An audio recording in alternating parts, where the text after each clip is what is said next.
ডুবো তেলে ভাজা, বাইরে হচ্ছে প্রচুর পরিমাণে বৃষ্টি।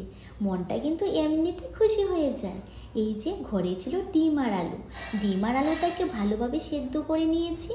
এবার এই সেটে কড়ার মধ্যে 2 চামচ তেল দিয়ে পেঁয়াজটাকে হালকা লালচে করে ভেজে আদা রসুন এই কাঁচা লঙ্কা বাটাটা দিয়ে হলুদ গুঁড়ো, নুন, কাশ্মীরি লঙ্কার গুঁড়ো, একটু দিয়েছি জিরে গুঁড়ো, জল দিয়ে মশলাটাকে বেশ কিছুক্ষণ কষিয়ে নিয়েছি।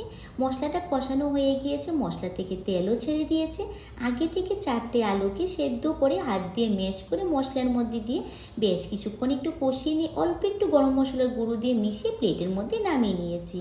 এই সেটে ছোট্ট একটা বাটির মধ্যে 2 চামচ ময়দা, নুন, একটু লঙ্কার গুঁড়ো দিয়ে জল দিয়ে পাতলা একটা ব্যাটার বানিয়ে নিয়েছি। পুরটা ঠান্ডা হয়ে গিয়েছে। পুরটা হাতের তালুর মধ্যে নিয়ে ডিমটাকে বসিয়ে একেবারে জামার মতন করে ডিমটাকে ঢেকে নিয়েছি। এইবার ময়দার গুলার মধ্যে চুবিয়ে ব্রেড ক্রামের মধ্যে ডাবলভাবে কোট করে নিয়েছি। আমি কিন্তু এখানে ডাবল কোটে করেছি। ডাবল কোট করলে আর ভাঙারও কোনো চান্স থাকে না, খেতেও বেশ ভালো লাগে। তেলটাও গরম হয়ে গিয়েছে। একে একে তেলের মধ্যে দিয়ে লালচে করে ভেজে তুলে নিচ্ছি। কালারটা দেখো, আশা করি কালার দেখে বুঝতে পারবে। কেউ বুঝতে পারবে না যে এটা কি দোকানের কেনা। এইভাবে ঘরে যদি কিছু না থাকে, সামান্য পরিমাণ কিছু উপকরণ দিয়ে ডিমের টেবিলটা বানিয়ে নাও। সঙ্গে যদি হয় টমেটো সস, একটু পেঁয়াজ, আর কিচ্ছু লাগবে না, প্লেটটা খালি হয়ে